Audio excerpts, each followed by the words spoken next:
സങ്കീർത്തനം 21. സംഗീത പ്രമാണിക്ക് ദാവീദിന്റെ ഒരു സങ്കീർത്തനം.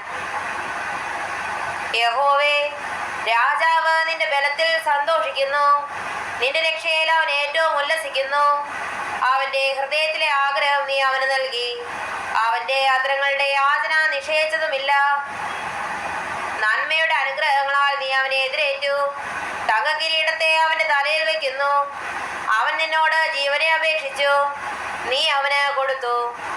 എന്നേക്കുമുള്ള ദീർഘായുസിനെ തന്നെ. നിന്റെ രക്ഷയാൽ അവന്റെ മഹത്വം വലിയത്, മാനവും തേജസ്സും നീ അവനെ അണിയിച്ചു. നീ അവനെ എന്നേക്കും അനുഗ്രഹ സമൃദ്ധിയാക്കുന്നു. നിന്റെ സന്നിധിയിലെ സന്തോഷം കൊണ്ട് അവനെ ആനന്ദിപ്പിക്കുന്നു.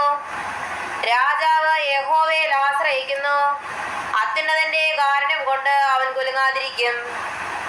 നിന്റെ കൈ നിന്റെ സകല ശത്രുക്കളെയും കണ്ടുപിടിക്കും, നിന്റെ വലം കൈ നിന്നെ പായിക്കുന്നവരെ പിടികൂടും. നിന്റെ പ്രതീക്ഷിതയുടെ കാലത്ത് നീ അവരെ തീച്ചൂളയെ പോലെയാക്കും. യഹോവ തന്റെ ക്രോധത്തിൽ അവരെ വിഴുങ്ങിക്കളയും, തീ അവരെ ദഹിപ്പിക്കും. നീ അവരുടെ ഫലത്തെ ഭൂമിയിൽ നിന്നും അവരുടെ സന്തതിയെ മനുഷ്യപുത്രന്മാരുടെ ഇടയിൽ നിന്നും നശിപ്പിക്കും. അവർ നിനക്ക് വിരോധമായി ദോഷം വിചാരിച്ചു, തങ്ങളാൽ സാധിക്കാത്ത ഒരു ഉപായം നിരൂപിച്ചു. നീ അവരെ പുറം കാട്ടുമാറാക്കും, അവരുടെ മുഖത്തിന് നേരെ അസ്ത്രം ഞാണിന്മേൽ തൊടുക്കും. യഹോവേ, നിന്റെ ശക്തിയിൽ ഉയർന്നിരിക്കണമേ, ഞങ്ങൾ പാടി നിന്റെ ബലത്തെ സ്തുതിക്കും.